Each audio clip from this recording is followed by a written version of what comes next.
Cooking Crave, brought to you by ENG Lending, your area's #1 choice for home loans. 456loan.com. Coming up on today's show, we have a couple traditional recipes of pork chops and au gratin potatoes. That's all coming your way next.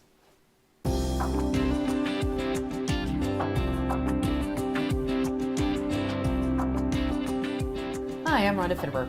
And I'm Laverne Dede. And you found a couple recipes this week, changing it up with a Parmesan-Crusted pork chop. That sounds good, doesn't it? Simple ingredients, but I know it's going to be very good. And we're pairing that today with the Cheddar-Bacon au gratin potato. Yes. So, hearty meal. Yes, you can always spice up those au gratin potatoes. You know, when isn't it good when you put a little bacon in there and right. a little extra cheese and stuff? So something. That's right. You want to cook along with us today, just grab a piece of paper and a pen and write down these ingredients. For the pork chops, you're going to need an egg, a tablespoon of water, a fourth cup of breadcrumbs, a third cup of Parmesan trees. Trees, yeah. Rhymes with cheese. 4 boneless pork chops, and a tablespoon of olive oil.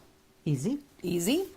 And for the potatoes, you're going to need a couple tablespoons of butter, green onions, about 3/4 of a cup, 2 tablespoons of flour, a half a teaspoon of salt, an 1/8 teaspoon of ground red pepper, 3 cups of half and half, 1.5 cups of shredded cheddar cheese. That's yes. There's a couple tongue twisters today. About 6 medium potatoes, and a cup of bacon, and some breadcrumbs, half cup breadcrumbs. Yeah, pretty easy, isn't it? All right. Okay. Well, because it takes a little while for the au gratin potatoes to bake, so we're going to get that going. Okay. And get that in the oven, and then we'll do our pork chops. All right, sounds good. So we're going to come over to the stove here, and we'll put this up here, and I've got the 2 tablespoons of butter that we want to get melted. And when it said a bunch of green onions, what you wanted to do, we separated the white part of the onion, because that's what we're going to saute in here, and then the green part of the chives, basically, we're going to garnish the au gratin potatoes at the end. Sure. So we're not going to mix them together. I'll get this melted here, and we're just going to saute those onions just for a couple of minutes. Okay. And we're going to get our cheese sauce all melted in here, so that we can just pour that into the over the potatoes and stuff. So okay. All right. So had the burner on low, so I'll just push it up a little bit higher here. And being I'm going to melt the cheese, and we got 3 cups of half and half. I wanted to make sure I had a big enough skillet or to mix it all in, so I wouldn't be getting it all over the stove. Well, great. Yeah. So a smaller Dutch oven like this is going to work great. So let's get those onions in there. And then from there, after we saute these for about a minute or two, we're going to add half a teaspoon of salt, 2 tablespoons of flour, and because we're wanting to get a little thickening sauce for our half and half and our cheese. Okay. So sounds good. Doesn't take long at all. And I've got my skillet here ready for my pork chops. Okay. And we want to just brown them in the pan really nicely, and then we're going to put them in the oven and bake them. Okay. And there again, you're baking maybe about 15 to 18 minutes, just so it's not pink anymore. Of course, pork chops, you definitely don't want any pink in there. Right. And that, so. But you don't want to overdo it, because pork chops can dry out easily and stuff too, so. Okay. So that's just sizzling here, sauteing. So I'm going to add my 2 tablespoons of flour here and mix that up in that butter. Okay. In fact, I'm going to have you stir there, and I'm going to put my half a teaspoon of salt in there, and about an 1/8 teaspoon of cayenne pepper. You know, it's not a lot, but just enough to give it a little bit of a kick. Sure. So, there. Okay. So I'm going to just, what I'm going to do here is just take my kettle here, set it to the side so that when I add my half and half, it doesn't just... Right. We've had that. Before I have to set up the smoke alarms today. Yes. Going to try not to. So after I get this in here and we get that, and it says half and half, and I'm a good one that I just take, it's 3 cups. I took 1.5 cups of milk and 1.5 cups of cream, so that I didn't have to just buy my half and half separately, because I always do have the cream. Sure. And milk on hand. And there are so many ways that you can improvise to eliminate running to the store if you think, oh, I got that, and then you don't. So we just want to get this heated up here. You know, again, that's our flour, salt, and cayenne pepper in with the onions. Okay. And then we're going to add our cheddar cheese. And it's a sharp cheddar cheese. And of course, again, that's open. I've got the triple, which is sharp cheddar cheese and the white cheese and a little milder cheese. Sure. And stuff. So no matter what kind of cheese you have, it's going to be great. So many of that is open to interpretation of what your family likes. Absolutely. I'm not a real fond of sharp cheese. I mean, to eat sharp cheese just like that on a cracker, I don't like. Mm-hmm. But, you know, if it's in a casserole or something like that, you know, you can get by with, you know, then it's okay. Sure. So that's starting to come to a boil here. And then we're going to add the cheese. And it says 1.5 cups. And this package here is 2 cups. So I'm going to just put all of it in, but just about 1/2 cup here. Okay. There. That's about right there. So we're going to melt this. And it says 6 medium potatoes that you would slice thin. Okay. And I've already got those sliced, you know, really thin. So baking time is supposed to be about an hour. But with, you know, all our ingredients are going to be really hot. And the potatoes are sliced real thin. So I'm anticipating that the baking time probably will be a little less than an hour. Okay. And that, because we'll probably go like 45 minutes, and then we add the breadcrumbs on top, put it back in the oven a little bit just to brown that. So it's going to just make a nice dish. So we're going to get this to a bubbling. Our cheese is almost melted, so it's not going to take very long, and it's going to already be thickening up here. Okay. So we want this to get a little thickened, you know, just to let it go for a few minutes. So then we'll come back and then we'll assemble the rest of the ingredients. Sounds good. Call 456 Loan right now. We roll up our sleeves, get your ducks in a row. For veterans and first timers too. We'll find the best home loan to get you into your new home. Meeting any hour for you. It's as simple as 456-LOAN. Call 456 Loan right now. 456-LOAN. Call 456 Loan right now. ENG Lending. Equal housing lender, member FDIC. Stirring this cheese sauce and half and half, and it's starting to thicken here. Okay. So this is going to be about ready to take off and finish assembling. So I'll turn that burner off there. Okay. And we'll just bring that over here and pull that out. Okay. So I'll have you spray the pan. It says, you know, to put the potatoes in here with the bacon. I like to just, because this kettle is big enough, to put the potatoes in there and the bacon and just stir it up and then just put it in. Sure. You know, I think. So, like I said, I have the 6 medium potatoes, and as our viewers can see, you know, they're really thin sliced. Okay. So that bacon is going to take a little less time.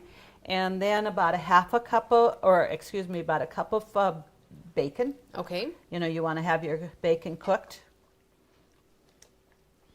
And we're going to add that in there. So then when we pour that into our 9 by 13 pan, we're going to, like I said, bake that. And in about 45 minutes, then we're going to add the breadcrumbs on top. Okay. And when we're ready to serve it, then when it's done, we're going to garnish it with the rest of the chives. The green Okay. part of it. But just putting it all together in the pan, mixing it up, you just get a nice coating and the bacon really mixed up well. So No, that's a good way to do it. I think so. Okay. So we'll just add that in there.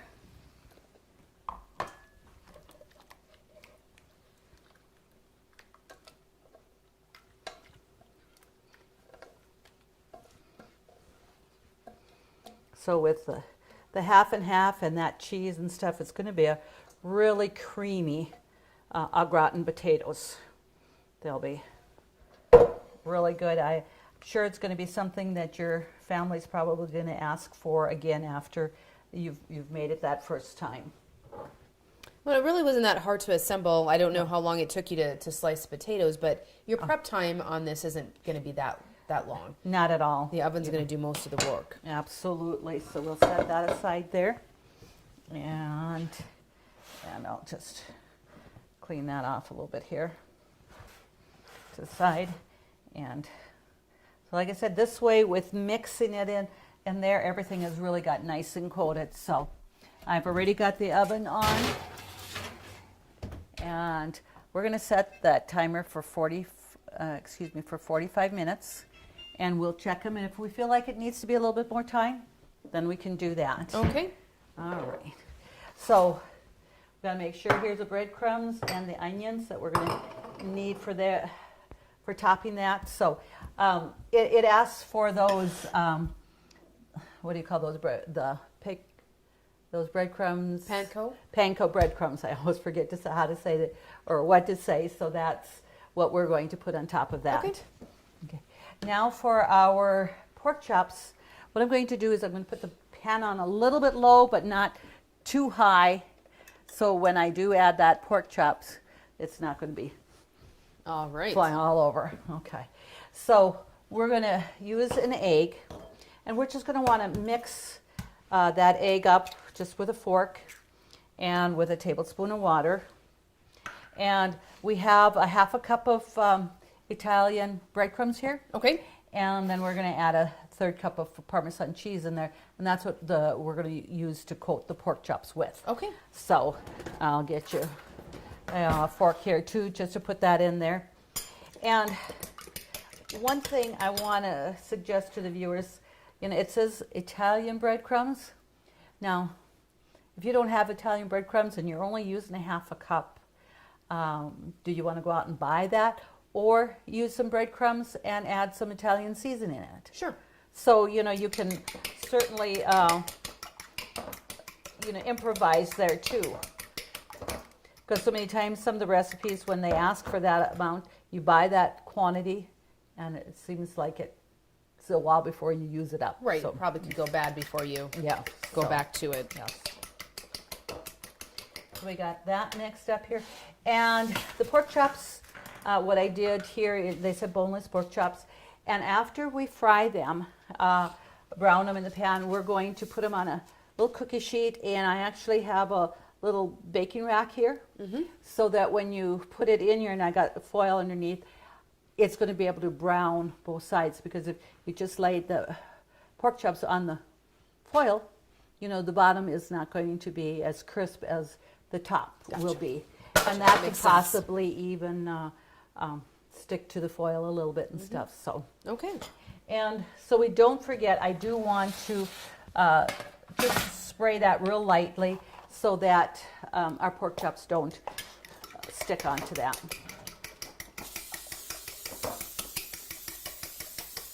Yeah.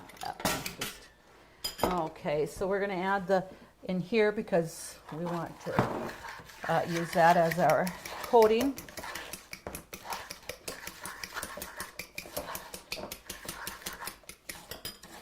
Okay. So what we're going to do is we're going to bring that over to the stove. Okay. And so that we can, and now I'll put the burner up a little higher. So just use your favorite skillet, and we're going to add just a little bit of olive oil in there to, brown that. And then I want to get that a little bit hotter, so it's fairly hot when we put that in there. So. Okay. And because we're using Italian breadcrumb seasoning, it isn't asking for any other pepper and salt and stuff. And got to remember, your Parmesan cheese has that little extra kick and that salt to it. Yes. So you're going to have some awesome flavoring, on those pork chops. Okay. Okay, so we got that there. And so we're going to just dunk that in there, coat that well, and then put it into the breadcrumbs.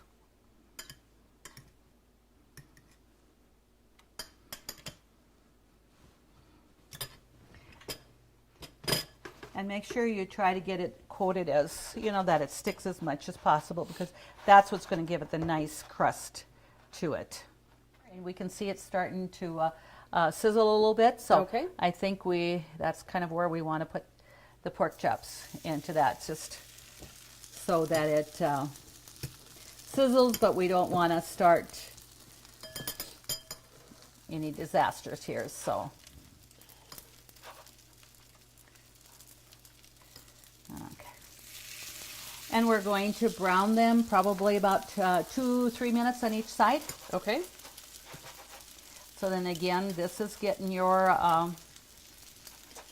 pork chops starting to cook a little bit, so it doesn't need to, bake, so terribly long. Okay. There we go. And that Parmesan cheese is actually too what's going to make it crustier and brown a little bit better. Yes. It's the cheese in there, so trying to use as much of the crumbs as we can. As long as I have them, we might as well have that on the pork chop there. There we go.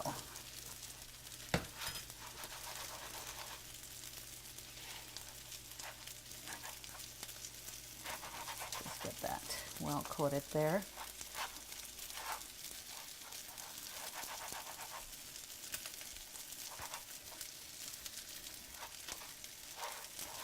Okay.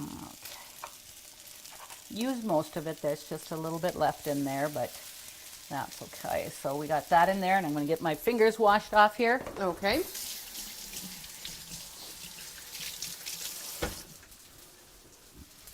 And so I did spray the pan a little bit with the olive oil on there. It just might stick a little bit, but at least I'm going to use a metal pan. A turner, sure. and get that flipped over. So like I said, we want that about 2 minutes on that side, and then we're going to flip it over in another 2 minutes and be able to put that on our baking rack. And we won't put the pork chops in quite right away because they're only 15 to 18 minutes, and the potatoes will be taking a little longer. Sure. But we'll have all this ready to go and just be able to put it in the oven. Sounds great. The pork chops are nice and brown, and when we look underneath there, we got a nice crust on the bottom. Okay. So we're going to just transfer them to our rack here.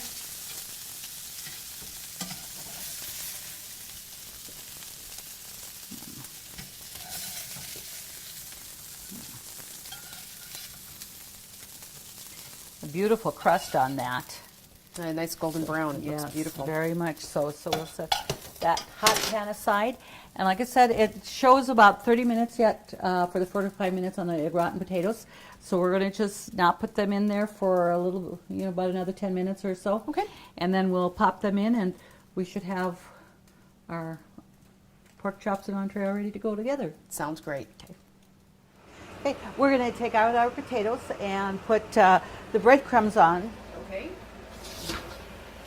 And we can even see that that's starting to brown the potatoes already. And like I said, we had about that 45 minutes when I'm poking that, because of, like we talked about the potatoes being sliced thin, it's not going to take that full hour. Okay. So we're going to just sprinkle this on top.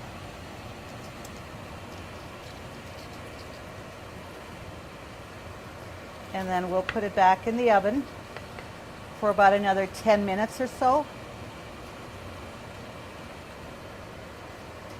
Okay, what I will do is here, just spread that out a little, even there. That's going to give even a nicer brown color to that. But it really smells good, and you can really smell the bacon in it, Oh, yes. and which is great. So we'll just put that back in again. And that will be about another, 10 minutes or so will be enough. And we already put our pork chops in there. Okay. So those are baking, and when they're done, we'll show how awesome they're going to be. Sounds great.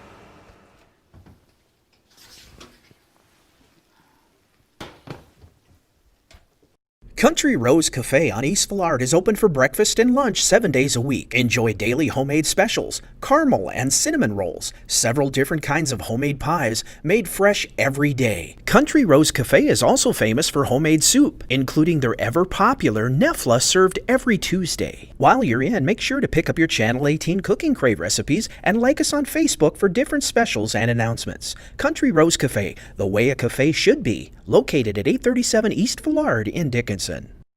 Our timer is going off on our pork chops now, so we'll check those. And as we saw, I did take out the potatoes a few minutes ago and let the pork chops go another few minutes. So, all right. Oh, don't they look nice? Yes, they smell great too. Okay, so we're going to come over here with those pork chops. And now, and as we see with the potatoes, and they said to have it rest a little bit before you take it out, so that was about 5 minutes. Okay. So I'm going to garnish that with my chives here. Okay. And as when I did pull that out of the oven, the viewers were able to see how nice the breadcrumbs had browned and stuff. So Absolutely, it was really a very pleasing dish. Okay, so that. Okay, so what we're going to do is we'll take out a corner here and show the viewers that.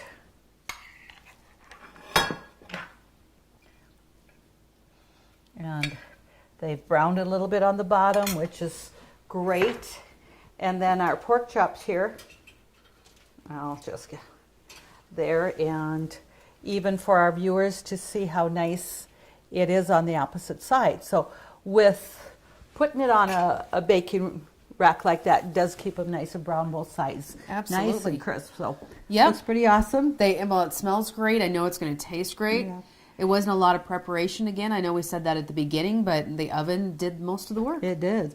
And we have our pork, the meat and potatoes, and pair it up with your favorite salad or something like Sure. that, and then you have an awesome meal. Oh, our family's going to love this. Great. To get this recipe, just go to Consolidated's website, www.ctctel.com. Submit your recipes for us to cook on the show and get your name into the drawing for our Cooking Crave apron. They're nice to have. Mm-hmm. Thank you so much to our sponsors, and thank you for joining us here on Cooking Crave. Join us next week when we do it all over again.